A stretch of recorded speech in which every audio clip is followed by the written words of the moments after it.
Témoignage de Félicien de la République du Congo. 1. Initiation à la magie rouge. Un jour un magicien est venu faire de démonstrations magiques dans notre collège comme cela se faisait autrefois. Après ces exhibitions magiques, je l'approchai pour lui consulter car je voulais devenir un homme puissant et célèbre dans ma ville et mon école. Ce dernier me donna des adresses des grands maîtres de l'Europe afin que je puisse correspondre avec eux. Ensuite il a fait des incisions sur mon corps afin que je devienne fort. Après cela j'ai écrit à l'une des adresses qui m'a été donnée par ce magicien. J'ai écrit à un grand maître en Europe résidant en France. Je lui écris que je voulais devenir célèbre dans ma ville et être puissant dans mon école, et je veux attirer les filles de ma génération. Quelques jours plus tard ce maître valida ma demande, il répondit à ma lettre. Il me recommanda de brûler les billets de francs et mon bon de commande et de les jeter dans la toilette. En fait j'avais commandé une chaînette magique de puissance. Après que je fis ce qu'il m'a été instruit de faire, la réponse ne tarda pas à venir par la même moyen postal qui est la toilette. La réponse de ce maître mystique me recommandait de me rendre au cimetière nu, dans la nuit, avant mon départ vers le cimetière local de Mangancy à minuit. Je devais réciter quelques prières magiques afin de disperser les passants de mon chemin, et pour que mes parents et ma famille également ne puissent pas être au courant de mon déplacement nocturne. Animé par un courage satanique je pus me rendre courageusement au cimetière cette nuit-là. Les instructions de mon maître stipulaient que je devais garder secret tout ceci, et mon départ vers le cimetière était obligatoire comme prescrit par la lettre. Le refus d'y aller était punissable de la mort ou de la folie. Il fallait donc garder le sang-froid et ne pas paniquer ou crier dans le cas où je vois quelque chose d'étrange. Arrivé au cimetière, je me suis mis à faire de prières incantatoires avec les yeux fermés, et quand j'ai fini mes prières magiques j'ai ouvert les yeux, mais dès que j'ai ouvert mes yeux ce que j'ai vu me mit dans la frayeur. Mais je devais par-dessus garder le sang-froid et ne pas paniquer comme instruit par la lettre du maître. Ainsi ma surprise était grande de constater que j'avais devant moi un monstre, un grand serpent qui sortait de l'une des tombes du cimetière. Elle avait la dimension et la grandeur d'un anaconda. Ce serpent se tint debout et se mit à gronder pour m'effrayer, mais je gardais toujours mon sang-froid, car j'étais déterminé à avoir la puissance et la notoriété. Ce serpent n'était pas un serpent ordinaire, mais une démon en chair. Et le voir comme ça il y avait de quoi piquer un cri et mourir. Le serpent a tenté de m'effrayer mais en vain, voyant qu'il n'a pas réussi à me faire fuir. Il ouvrit sa gueule en orme dans laquelle il y avait une chaînette brillant et éclatant. Puis j'entendis une voix qui me commanda d'insérer ma main à l'intérieur de la gueule du serpent, et retirer la chaînette magique. Je n'avais pas le choix dans cette situation, autrement j'allais devenir fou ou même mourir, et le diable serait content de me voir mourir car il aurait gagné mon âme. Je retira donc la chaînette de la gueule du serpent et je le mis sur mon cou en signe de vainqueur. Mais là ma victoire fut de courte durée, car je me suis vu encerclé par un groupe de morts vivants qui étaient sous forme squelettique, et qui chantaient ceci: Frère Jacques, dormez. L'objectif de ces démons consistait à me faire passer du temps au cimetière, car les instructions du maître stipulaient que je devais quitter le cimetière immédiatement après avoir retiré la chaînette de la gueule du serpent. Il fallait donc que je quitte le cimetière sans perdre du temps, de peur de mourir ou devenir fou, et grâce à mon agilité je parvenus à échapper ces démons. Mais ces démons ne me laissèrent pas fuir, ils se mirent à ma poursuite en criant aux voleurs, ils m'ont pourchassé avec des bâtons et des morceaux de pierre en criant aux voleurs. D'autres passèrent devant moi pour me barrer les chemins, mais j'ai parvenu à les dribbler. Finalement je suis sorti du cimetière, je venais donc d'échapper de justesse à la mort. Arrivé à la maison personne ne sut ce qui s'était passé. Et d'après cette contrat personne ne devait savoir sur mon implication avec le monde des esprits. Bien-aimés, ceci se passa quand je n'avais que 13 ans, ne vous en faites pas, car il y a même des bébés qui sortent du ventre de leur maman pour voyager dans le monde invisible et pratiquer la sorcellerie. Le monde est rempli de mystères, car il y a des choses qui se passent la nuit pendant que les gens sont en train de dormir. Le lendemain lorsque je suis arrivé à l'école, c'est comme si les démons m'avaient précédé et avaient fait ma publicité auprès des élèves de notre école. Mon succès était tellement grand que même les filles de mon école ne pouvaient pas me résister. J'étais donc devenu célèbre, et même mes professeurs m'aimaient. Pendant que j'ai pratiqué la magie je continuais à servir dans mon église comme enfant de chœur dans la paroisse de Notre-Dame de Fatima à Dolosie. Les jours passèrent très vite, et un dimanche après la messe dominicale, le curé m'appela et m'informa qu'il avait besoin de me parler à 18 h. Le soir venu je me suis rendu chez le curé. Il m'ouvrit son cœur et me fit comprendre qu'il savait déjà que je fréquentais le monde des esprits dans le cimetière. Bien que je lui ai jamais parlé de cela, il proposa de m'initier à la magie rouge du dragon rouge. Il me fit part de plusieurs mystères de la magie. Il me fit savoir que son mandat dans la ville touchait à sa fin. Ainsi il devait donc préparer un remplaçant qui allait prendre sa relève dans la ville. Il me dit qu'un prêtre invente l'expiration de son mandat dans la ville où il travaille, doit préparer quelqu'un qui doit lui remplacer et qui aura à représenter sa branche magique dans la ville, car un prêtre ne quitte jamais une ville avant de former un disciple qui puisse le remplacer valablement dans la ville. C'est ainsi qu'après cette interview, le prêtre m'y invita de passer le mercredi dans la paroisse afin que nous puissions passer aux choses sérieuses. Le mercredi à 22h à peine d'arriver chez lui, il me demanda de changer et mettre un soutane qu'il avait préparé pour la cérémonie. Cet habit était une soutane avec capuce. Cette robe ou soutane blanche était pour les novices dans la pratique de la magie rouge du dragon. Après les incantations du prêtre, on se mit assis dans un tapis rouge devant le statut de Jésus, puis le prêtre me demanda de fermer les yeux et de me concentrer. Pendant ce temps il récitait de formules magiques. Et pendant qu'il récitait ce prière magique je sentais comme si on était en train de voler en espace. Puis le prêtre me demanda de me mettre debout et d'ouvrir mes yeux, et lorsque j'ouvris mes yeux j'ai constaté que nous n'étions plus dans la paroisse, mais dans un monde magique rempli de beauté. C'était une ville très bien construite avec des immeubles gigantesques et plein de beautés ineffables. À notre arrivée une femme au nom de Donna Laetitia de nationalité italienne vint à notre rencontre. Après avoir fixé mes yeux, elle commença à m'accuser de traître, en protestant qu'il ne fallait pas que je sois présentée à l'assistance dans l'auditoire, et qu'il fallait que le curé me remplace par un autre disciple, mais malgré son insistance, le prêtre lui dit que j'allais changer. Après ce débat, ils décidèrent tous de m'enfermer dans une chambre sans fenêtre, dans laquelle il y avait une ampoule qui l'éclairait et des caméras qui me filmaient. Quelque temps après, on me fit sortir de cette chambre, et puis un homme fit instruit de me transporter dans l'immeuble où se trouvait la grande salle de réunion, qui réunissait l'assistance. Dans cet immeuble se trouvait la salle de conférence, la salle de banquet et autres. Quand je suis arrivé à l'intérieur de la salle de conférence, j'ai constaté qu'elle était remplie de gens. Il y avait des gens qui étaient vivants et les gens qui sont déjà morts il y a plusieurs années. Il y avait des grands commerçants de la ville de Pointe-Noire. Il y avait des autorités militaires et civiles de notre pays, des religieux. J'ai vu des personnes que nous avons étudiées dans l'histoire, qui sont décédées il y a plusieurs années. Quand la réunion débuta, cette femme italienne continua d'insister que je ne devrais pas être présentée à l'assistance, car plus tard je veux trahir le monde invisible. Ce fut grâce à une vote que l'Assemblée décida de me présenter à l'assistance. C'est ainsi que celui qui dirigeait la réunion m'ordonna de passer devant et me mettre à la barre comme au tribunal. Là devant un nouveau nom me fut donné, pour signifier que j'étais devenu serviteur de Satan à plein temps. Le président de la réunion était un évêque bien connu dans la République du Congo. Ce dernier énuméra 10 lois que je devais observer. La moindre désobéissance de ces lois entraînerait une punition sévère. Comme dans tous les réunions d'intronisation, toute l'assistance fut invitée dans la salle de banquet se trouvant dans la même immeuble, où les invités étaient supposés aller goûter à la viande et au sang humain, et danser au rythme de la rumba congolais qui fut chantée par le musicien Franco qui était vivant à cette époque.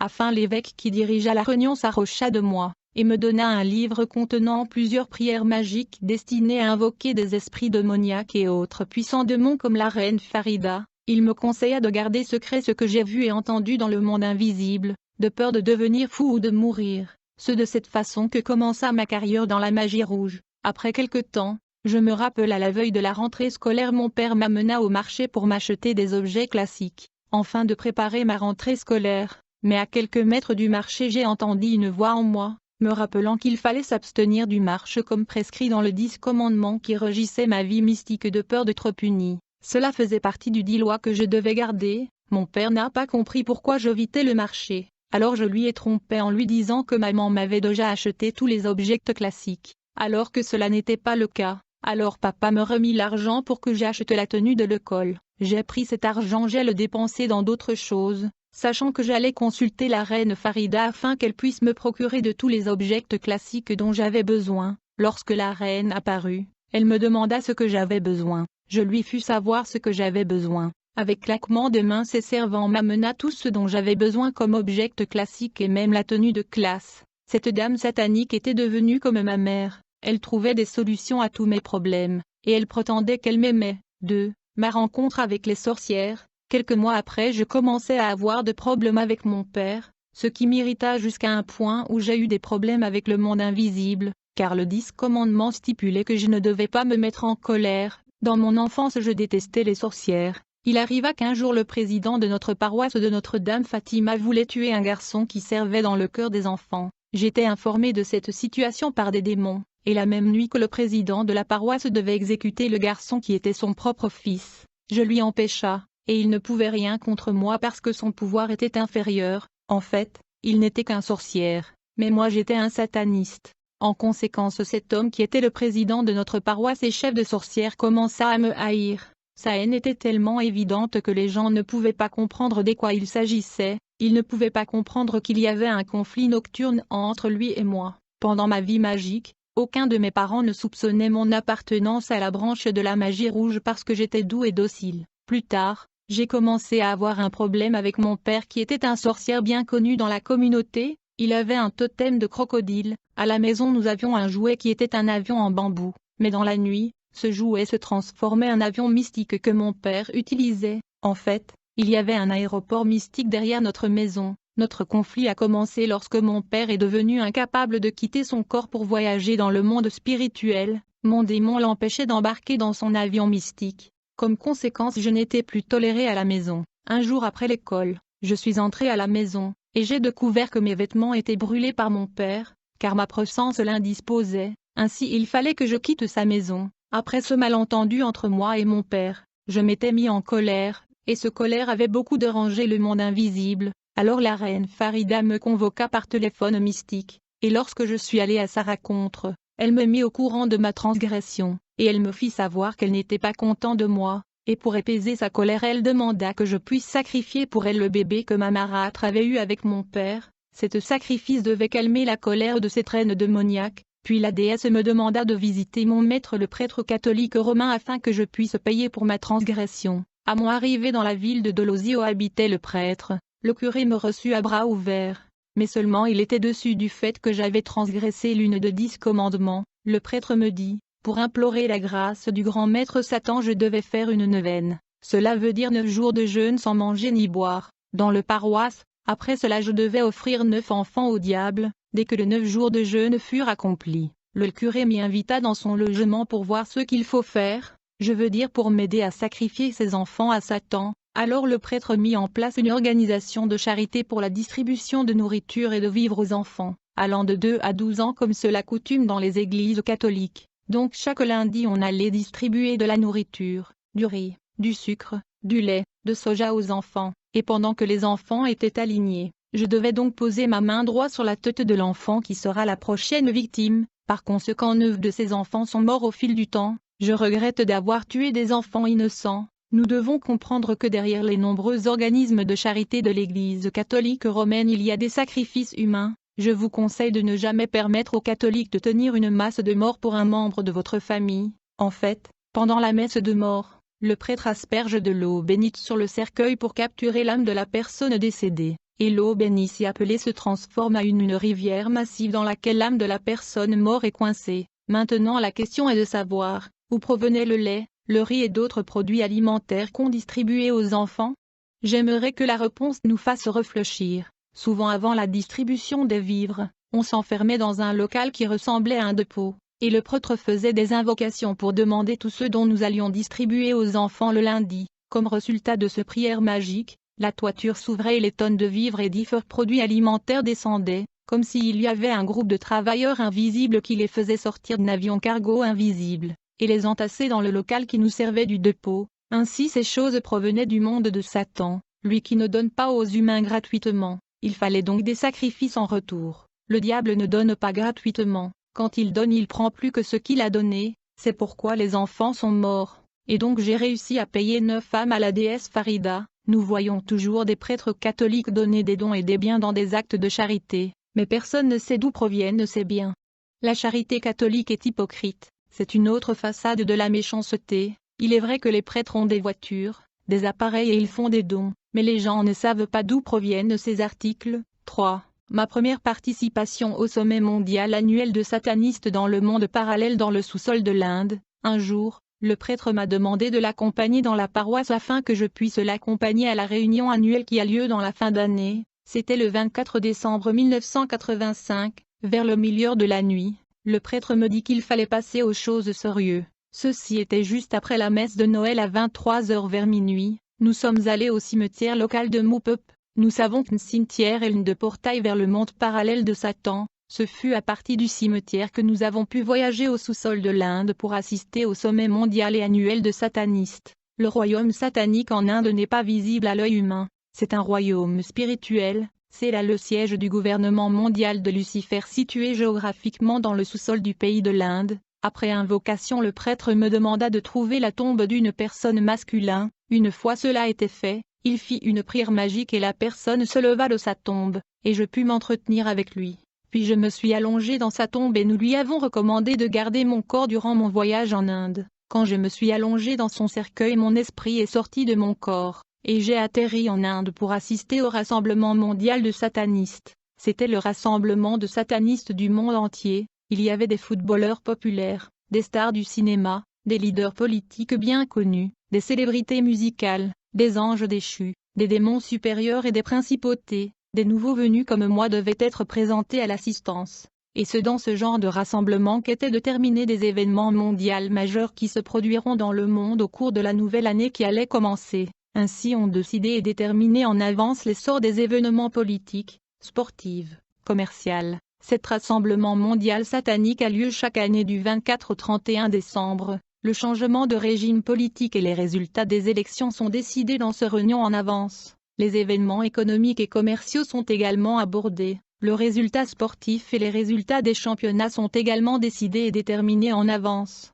Dans cette rencontre, les maladies qui doivent émerger sur la Terre dans différentes régions pour tourmenter les habitants de divers pays sont également été programmées. Dans ce réunion annuelle, les anges déchus et les principautés planifient des guerres et des conflits militaires qu'ils vont provoquer dans différentes régions de la Terre au cours de la nouvelle année. Ces principautés préparent et planifient d'avance les accidents de la circulation, les crashs des avions. Ils planifient comment faire échouer et couler des bateaux et des navires. Ils programment également des catastrophes naturelles qui frapperont différentes régions de la Terre. Des grands événements majeurs et mondiaux préjudiciables à l'humanité qui vont arriver sur la Terre au cours de la nouvelle année en faveur du royaume des ténèbres sont décidés et programmés d'avance par les principautés et les anges déchus, pendant que le monde entier reste en festivité en train de crier de joyeux Noël et bonne année.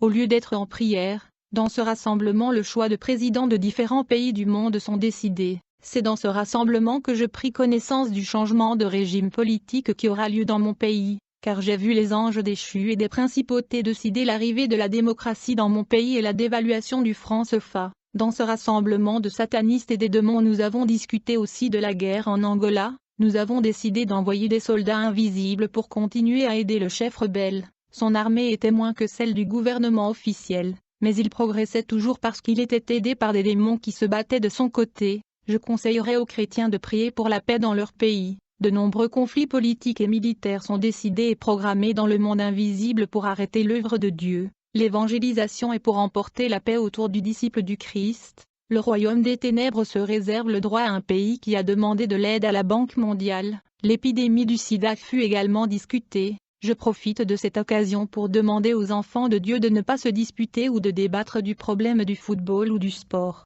Permettez-moi de vous conseiller de ne pas être fan d'une équipe de football. Parce que le résultat de championnats de football et des tournois sportifs sont décidés dans le monde invisible dans ce rassemblement annuel de satanistes et des démons, beaucoup de victoires et des résultats sportifs sont décidés d'avance dans le monde invisible. Toujours dans ce réunion il était décidé que le Canada deviendrait un pays du main-d'œuvre, et le Japon va se développer scientifiquement et technologiquement. Après la réunion, les initiés nouvellement arrivés comme moi furent emmenés dans une autre salle de réunion où nous devrions recevoir des instructions, et il y avait une statue de Jésus-Christ sur la croix dans cette salle. En fait, cette statue avait un corps humain, et il y avait du sang rouge frais sortant de cet homme sur la croix. Je ne sais pas si c'était un homme ou un démon. Cet homme sur la croix ressemble à Jésus qui est dans les images de dévotion catholique. On nous présenta cet homme cloué sur la croix comme étant le chef de chrétiens, le Fils de Dieu qui est adoré par les chrétiens. Notre hôte ne pouvait pas citer le nom de Jésus-Christ car il est interdit de citer le nom de Jésus dans le monde de Satan.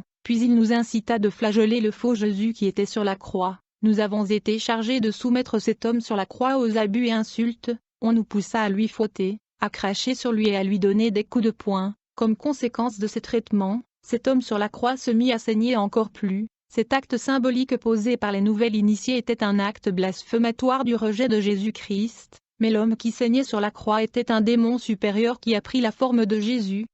et j'ai compris que l'image de l'homme de la croix dans l'Église catholique n'était pas pour rappeler aux croyants la mort du Christ, mais pour se moquer de lui. Avant de retourner sur la terre, on nous donna chacun un tapis volant, un livre contenant 120 prières magiques, un cordon ayant une croix qui était un téléphone, un bâton que nous étions supposés utiliser dans la guerre spirituelle. J'ai été chargé de sacrifier 3000 personnes en 20 ans, puis nous sommes retournés sur terre. Lorsque mon maître le prêtre a quitté la ville, il me confia aux mains de l'ange déchu appelé Maître Bombard de Bombard. 4.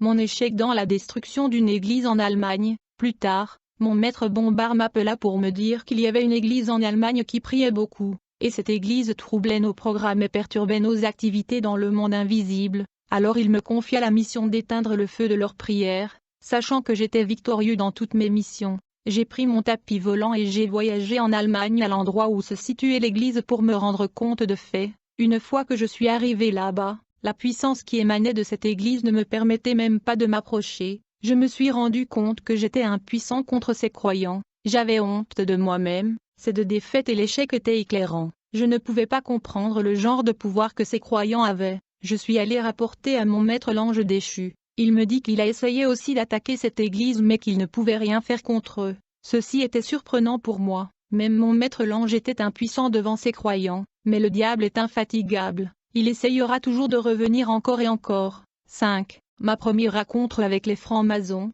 Comme je progressais rapidement dans la magie, mes supérieurs prirent la décision de m'envoyer en Italie où je devais rencontrer le grand maître de la grande loge de francs-maçons dont je tais le nom. Là il fallait que je me baigne dans le sang pour augmenter mes pouvoirs. C'est là que j'ai rencontré plusieurs personnalités politiques de plusieurs États du monde avec qui je fis connaissance. Dans cette rencontre on me donna un pigeon du nom de Nice, qui n'était qu'un démon sous forme d'oiseau. Son travail était de me rapporter tout ce qui se passait dans mon absence et le rognon. Ainsi pour éviter de soupçons j'achetais d'autres pigeons ordinaires pour que personne ne puisse comprendre ce que je faisais avec cet oiseau diabolique. Parmi les personnes pratiquant des arts occultes, certains possédant des chats et des oiseaux comme perroquets ou pigeons. À certains moments j'avais la culpabilité, j'ai eu besoin de Dieu. J'ai voulu joindre une église indépendante car je sentis un vide en moi et le besoin de se connecter à Dieu et son Fils. Quand j'ai voulu quitter l'église catholique, l'ange déchu Bombard se fâcha et décida de ne plus superviser mon initiation et évolution dans la magie rouge. Alors pour changer sa disposition je me suis rendu en Côte d'Ivoire où le pape était en visite. Afin de lui convaincre de parler à Bombard, il accepta mais je devais offrir 200 personnes pour que Bombard continue mon initiation. Ma rencontre avec la Reine du Ciel, Marie Marguela, ma participation à la fête de la Madone catholique. À mon retour de la Côte d'Ivoire j'ai été obligé de passer directement dans la ville où était organisée la fête de la Madone catholique. J'étais allé où étaient logés les prêtres de différentes missions catholiques de la ville de Loudima. En ce lieu je devais rencontrer quelques évêques et autorités ecclésiastiques. J'ai leur transmis les nouvelles et les recommandations du pape concernant la multiplication du photo de la Sainte Vierge Marie, pour que chacun des assistants à la célébration puisse en procurer dans un prix très bas. Chacun des assistants devrait aussi apporter une bougie pour la cérémonie, car Saint Charlemagne et la reine Marguela devaient descendre pour assister à la réunion. Ces deux personnalités sont des démons supérieurs que les gens appellent Marie et Jésus. En réalité Marie est déjà morte. La Bible ne nous enseigne pas de la vénérer. Celui qui adore Marie commet le péché de l'idolâtrie. Il invoque sans le savoir un démon supérieur, car la Reine du Ciel, la Sainte Vierge est un ange déchu appelé Marie Marguela. Ce soir-là quand la cérémonie et la fête de la Madone commença, j'ai parvenu à empoisonner l'eau dans la ville à partir de la source. Après que les gens ont bu de cette eau, j'ai donc commencé à attraper les esprits de ceux qui étaient faibles dans cette fête et dans la ville, et comme conséquence, plusieurs jours plus tard les gens ont commencé à mourir de plusieurs manières afin d'éviter le soupçon. C'était la mort. Alors après avoir capturé 200 esprits de ceux qui avaient bu de l'eau empoisonnée dans la ville et ceux qui étaient faibles, un avion mystique fut envoyé. Je précise que cet avion était invisible aux yeux des hommes ordinaires. Seulement les initiés qui pouvaient entendre les bruits et les voir cet avion invisible. La tâche d'acheminer ces âmes captives fut donnée à un prêtre de la mission catholique de la ville de Loudima. Il était chargé de transporter ces âmes qui étaient bien ligotées dans les chaînes vers le monde invisible. Je regrette amèrement d'avoir mis fin à la vie de ces gens. Je n'avais pas le choix, sinon j'allais moi-même mourir. Je devais donc me soumettre à l'ange Bombard qui est le représentant de Satan qui supervisait mon initiation. Les esprits maléfiques ne connaissent pas la pitié dans leur monde. C'est la loi du talion, œil pour œil et dent pour dent. Après cette fête de la Madone catholique, Plus tard dans la date du 6 mars 1989, quelques dignitaires catholiques se sont réunis pour une séminaire à Luango, à quelques kilomètres de Pointe-Noire. Cette séminaire était convoquée par la Reine du Ciel, la mère catholique appelée Marie Marguela, la Sainte Vierge selon la doctrine catholique. Elle était accompagnée par son fils Saint Charlemagne, tous les deux étaient à la direction de ce réunion. L'assistance était composée des évêques et autres dignitaires de l'Église, des écrivains venus d'autres pays. Dans ce séminaire on devait résoudre le problème de la Légion de Marie, car dans cette histoire il y avait un conflit opposant deux prêtres. Il y avait déjà un évêque qui dirigeait, mais il y avait un autre qui voulait s'emparer du groupe. Mais la Reine du Ciel décida de maintenir l'évêque qui dirigeait à la tête du groupe de la Légion de Marie sans autre forme de procès. Après ce problème il fallait examiner un autre qui concernait un évêque qui devait être écarté du clergé à cause de secrets de l'Église qu'il avait dévoilés sans autorisation. Le Vatican lui mit à l'écart et il perdit son pouvoir de prêtre supérieur. Il fut ensuite châtié de la maladie à vie par la Reine du Ciel, c'était la paralysie, et il en mourut, car il était interdit aux prêtres de dévoiler les secrets de son Église à des profanes. À la fin de cette réunion, la Reine du Ciel me proposa de marier une femme des Ocons appelée communément Sirène ou Mamie Vata, qui était la fille de la reine Utsefarida. J'accepta sa proposition sans discuter. Ainsi ma nouvelle femme la Sirène me donna 2 enfants dans le monde des esprits du royaume sous-marin, mais de nombreuses années plus tard, ma famille me força à me marier avec une femme humaine. Comme résultat la Sirène des eaux s'énerva et décida de me quitter. Elle est partie avec les 2 enfants dans le monde de l'eau. 7. La guerre invisible contre les disciples de Jésus-Christ. Quelque temps après dans mon travail de destruction, Satan me confia personnellement une mission de la destruction de la vie spirituelle. Homme de Dieu venu à Brazzaville pour une campagne d'évangélisation. C'était en août 1992. Cette croisade chrétienne devait se tenir dans le stade de la Révolution, qui est l'actuel stade Massamba de Bas. Une grande foule s'était réunie chantant des chants de louange à Dieu. Ensuite ils élevèrent la voix pour prier. Je voulais les empêcher en bloquant leur prière au moyen de ma main astrale que j'avais posée au-dessus de leurs mains. Mais cela fut un échec car leur prière dégageait une puissance de feu extraordinaire. Plus tard j'aperçus le membre du protocole venir vers moi. J'ai pensé que ce dernier avait vu ce que j'ai faisais. Alors je me suis précipité à les faire tomber à terre par la puissance de mon coup de pied invisible, comme le font les catcheurs. Alors pour éviter tout soupçon je me suis rendu invisible. Puis je suis allé me tenir dans l'estrade où se trouvait l'évangéliste Reinhard Bonnke. Je me suis placé en face de lui pour le frapper et le détruire. J'ai donc envoyé vers lui des rayons magiques pour l'hypnotiser et le tuer. Comme résultat, j'ai vu l'homme de Dieu rester muet pendant quelques minutes, et quand il reprit la parole il demanda à l'assemblée de prière pour lui, car dit-il Satan était dans la croisade, et quand les chrétiens élevèrent leurs mains pour adresser des prières à Dieu en faveur de cet homme de Dieu, j'ai senti sur mon corps comme un feu qui me dévorait. Et une forte puissance me fit projeter hors de la présence de l'homme de Dieu. Et finalement ne sachant quoi faire j'étais la muet plongé dans la confusion totale et respirant en moi la haine contre l'évangéliste. Ce fut pour moi une seconde défaite en matière de destruction des églises.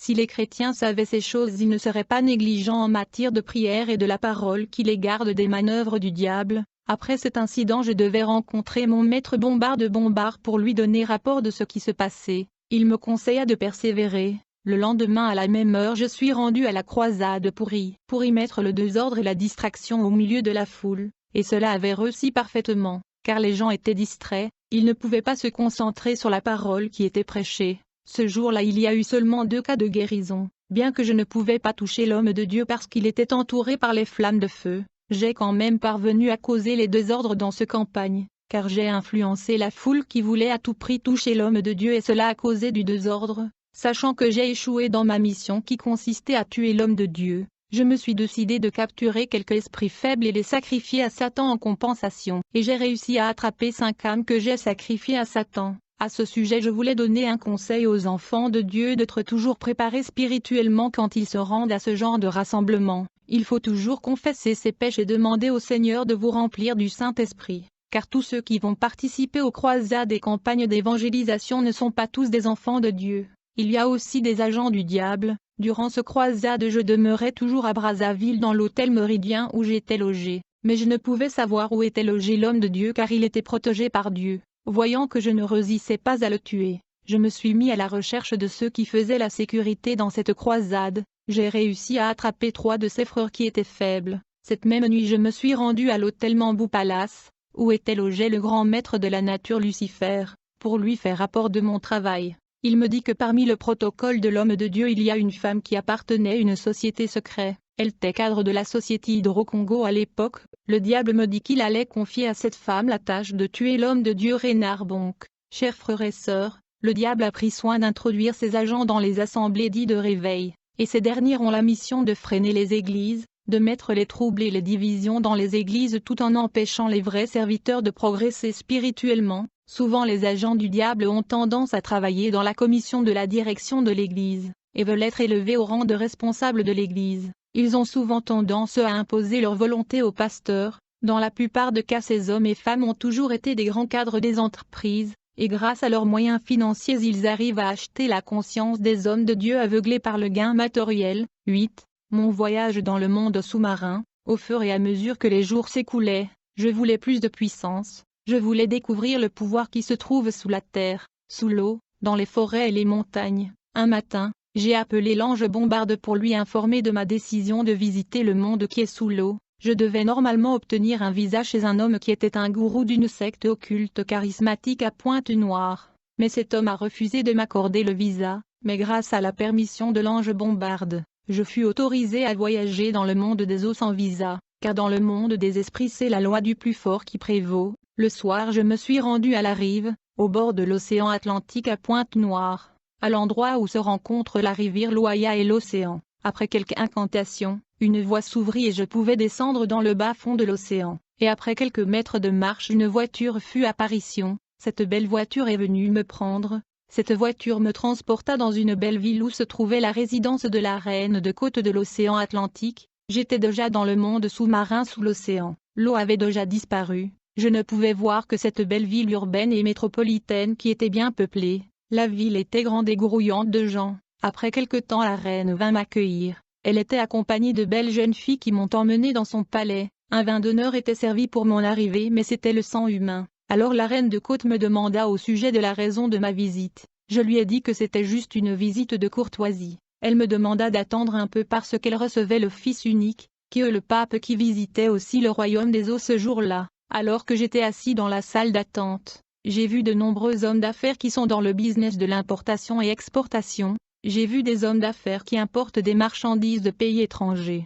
ceux qui possèdent des dépôts, des chambres froides, des bateaux de pêche. J'ai compris que nombreux sont des hommes d'affaires qui sont dans l'occultisme. J'ai appris que 80% de leurs biens, comme les voitures et les appareils électroniques et électroménagères proviennent du royaume sous-marin. Après avoir reçu de nombreuses personnes, la reine de côte a délégué une jeune femme qui était supposée prendre soin de moi pendant ma visite dans le monde sous-marin. Je fus installé dans une maison qui était bien meublée, puis la dame m'amena visiter les industries de fabrication des appareils électroménagers. J'ai vu les industries de fabrication de voitures et les industries de textiles et autres.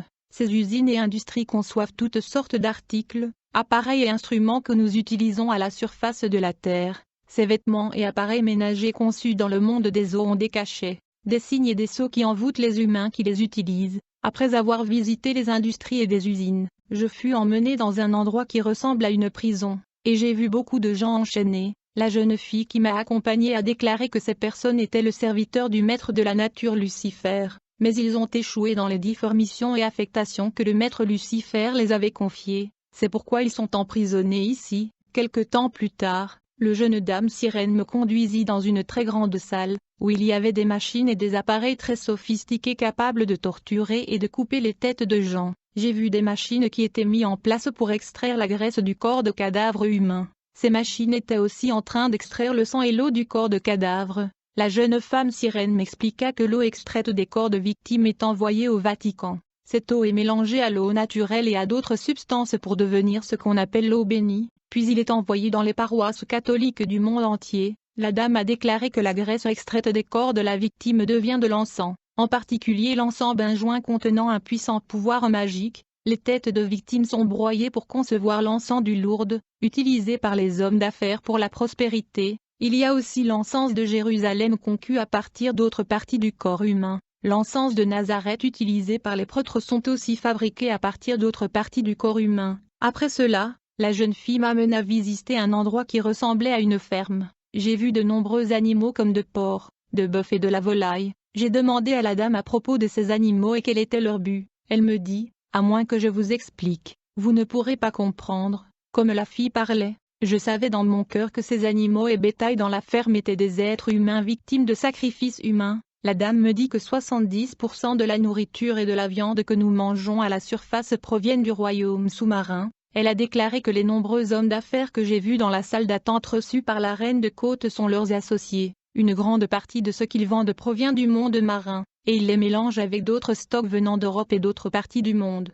Frères et sœurs, nous devons comprendre que la plupart des viandes que nous mangeons à la surface de la terre sont des viandes humaines mélangées à celles des bétails. Ce genre de nourriture cause toutes sortes de problèmes de santé et même malades qui deviennent incurables. Prions avant de manger. Alors que la visite continuait, la reine de Côte nous rejoigna et nous avons donc continué la visite. Quelque temps après, un groupe de belles jeunes femmes habillées d'une façon à provoquer les coureurs de jupons sont arrivés. Elles étaient tous d'une beauté extrême. Elles étaient sur le point d'être déployées en mission sur la terre afin de séduire les nations. Elles vinrent où nous étions avec la reine de Côte, qui les a présentées comme ses filles. Alors elle s'agenouilla devant la reine et elles lui demandèrent la permission d'aller à la surface de la terre pour y passer le Vécan. La reine imposa sa main sur eux et dit, « Vous avez ma bénédiction, va et séduisez l'humanité. » Les chrétiens doivent comprendre que des belles femmes et des beaux gosses que nous voyons sur la terre ne sont pas tous des humains ordinaires mais des démons physiques. Beaucoup de personnes ont été enlevées par des inconnus parce qu'ils sont tombés sous leur charme,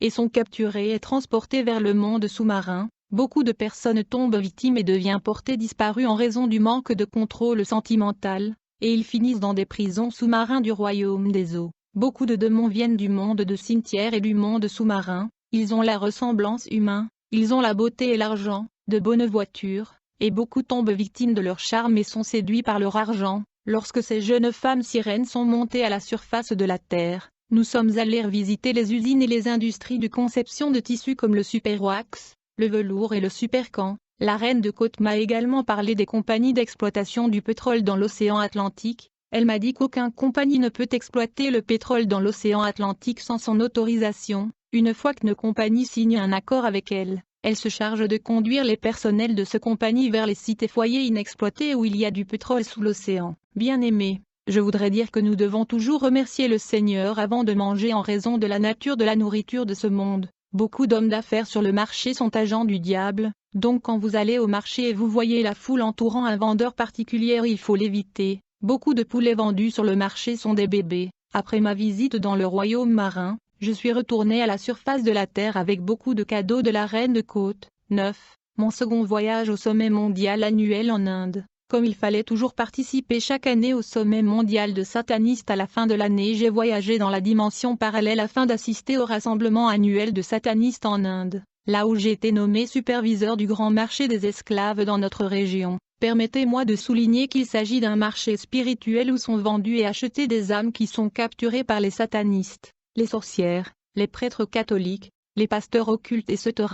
Ce marché des esclaves n'est pas visible aux yeux naturels. Ceux qui n'ont pas les yeux spirituels ne comprennent pas le monde spirituel. Le marché est situé dans la ville de Bouanza, un endroit où les sorcières et les satanistes vendent des âmes humaines qui ont été capturées, et les occultistes y viennent pour acheter ces âmes. J'ai également été chargé de travailler avec des médecins sataniques pour initier les bébés dans le ventre de leur mère afin que leur vie soit au service du diable. Beaucoup sont les médecins qui sont dans l'occultisme. Ils sacrifient leurs malades au diable pour la prospérité de leur clinique. Dans cette réunion annuelle en Inde, il y a eu une discussion sur le changement politique dans mon pays et la dévaluation de notre système monétaire le franc CFA. Nous avons parlé aussi de la situation politique de nombreux pays.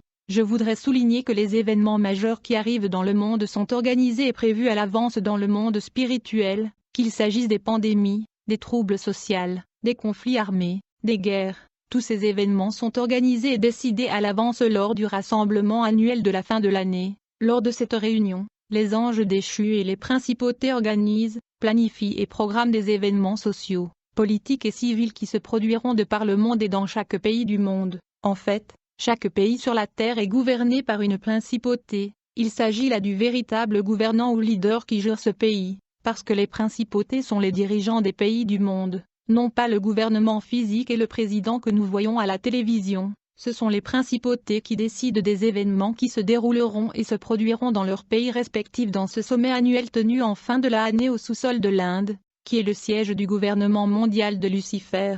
Après avoir assisté au sommet mondial annuel des satanistes, je voyagea au royaume des eaux sous l'océan Atlantique où j'étais reçu par la reine de la côte atlantique dans une ville métropolitaine urbaine. Après cela, j'ai dû voyager dans le pays d'Angola pour combattre la guerre auprès du chef rebelle Savimbi, tel qu'il a été décidé dans la réunion mondiale de satanistes en Inde. Notre aide au chef rebelle était spirituelle, nous combattions spirituellement les forces gouvernementales en aidant le chef rebelle, et les victimes de cette guerre étaient des sacrifices humains. Notre présence dans cette guerre était spirituelle parce qu'il y a une armée visible et il y a aussi une armée invisible qui est démoniaque. Les démons se battaient aux côtés de la rébellion armée du chef rebelle Savimbi. Cette rébellion progressait toujours parce qu'elle était soutenue par des troupes démoniaques qui étaient invisibles. Je voudrais informer les frères et sœurs de l'Angola que la guerre dans votre pays n'était pas une guerre normale. Il a été décidé, organisé et arrangé dans le royaume de ténèbres afin de renverser le président qui a été établi par Dieu. Il est impératif pour les croyants de prier pour le président que le Seigneur a établi dans leur pays. Beaucoup de chrétiens ne prennent pas du temps pour prier pour leur président bien que la Bible recommande cela. Après ma mission en Angola, je suis retourné dans la République du Congo et j'ai ouvert une église occulte. Grâce à mon pouvoir magique, l'église était pleine un temps record. Les gens venaient avec leurs problèmes et leurs maladies, et je les guérissais et faisais des miracles. J'ai remarqué que les gens sont toujours attirés par la guérison et les miracles. Bien que mes miracles et mes prophéties étaient démoniaques, j'étais très apprécié. Quelques mois plus tard, j'ai dû assister à la réunion de toutes les églises de Ngwanza dans la ville de Dolisie. Plus tard je fus informé par l'ange déchu Bombar que Lucifer était dans la ville, et qu'il assistera au rassemblement de toute l'église occulte de Ngwanza. Quand je suis arrivé dans la ville, je suis allé directement à l'hôtel où le diable restait. Je fus reçu par l'ange déchu au nom de Nabam, qui est l'associé et le secrétaire de Satan. Plus tard le maître de la nature Lucifer m'a reçu dans sa chambre, et il m'a demandé de m'asseoir. Il était un homme de peau caucasienne, mais il peut prendre toute forme qu'il veut. Son visage était exactement comme celui de Jésus représenté dans les portraits et dévotions de l'Église catholique, et il était beau. Quand je lui ai fixé aux yeux, je suis tombé sur le sol parce que je ne pouvais pas supporter les vibrations qui sortaient de ses yeux, puis il posa sa main sur moi, et je me suis relevé. Il me questionna sur ma préoccupation. Je lui ai dit que ma préoccupation était de voir Jésus-Christ et de devenir millionnaire. Quand j'ai dit le mot Jésus-Christ, le diable s'est affaibli et il s'est mis en colère, et il a frappé sa tête sur la table, puis il me dit, « Jeune homme, je connais votre condition, vous devez comprendre que, même si on lave une chèvre avec un savon, son odeur ne le quittera jamais. Vous devez comprendre que nous allons tous dans le lac de feu et du soufre, nous avons le même sort toi et moi. » J'étais dans la confusion et j'étais étonné par l'attitude de Lucifer. En fait, je ne savais pas que le diable ne peut pas supporter le nom de Jésus-Christ. Quelques minutes après cet incident, le diable a essayé de me faire oublier ce qui venait de sortir de sa bouche, mais j'ai bien retenu ses paroles. Tout ce qui intéresse le diable, et que nous finirons tous dans le lac de feu et du soufre.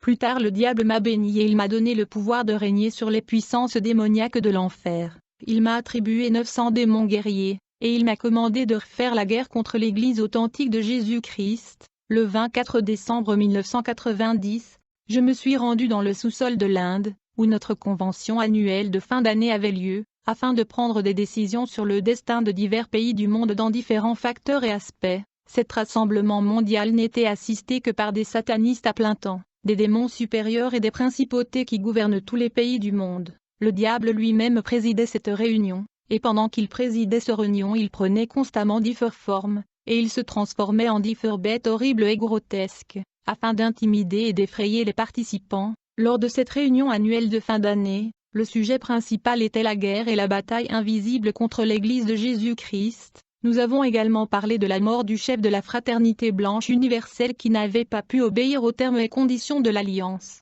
En conséquence a été exécuté par les autorités du monde invisible. Après la réunion, le diable a invité les satanistes du monde à une autre réunion qui sera tenue en Éthiopie. Plus tard, il m'a reçu dans une chambre et il m'a demandé si j'avais une demande ou une souci à lui soumettre. J'allais parler quand il m'a interrompu, puis il m'a demandé, « Pourquoi est-ce que chaque fois que je te regarde je vois toujours une lumière brillante éclatant ?» Je ne savais pas comment lui répondre parce que je n'avais jamais vu cette lumière, mais le diable savait que c'était un symbole du Seigneur et cela lui rendait nerveux. Il savait qu'un jour je viendrais au Seigneur. Puis il m'a demandé de lui joindre au meeting qui aura lieu en Éthiopie le 14 janvier 1991, où il accueillera une réunion de satanistes du monde. Et ce jour-là, lors de cette réunion, nous avons débattu sur la maladie et des efforts à entreprendre afin de répandre le paludisme partout en Afrique. Et nous avons discuté de la destruction de la vie des gens. Le diable déteste l'humanité, et la présence humaine sur la terre ne lui donne pas de joie. Il veut nous détruire même maintenant si cela était possible.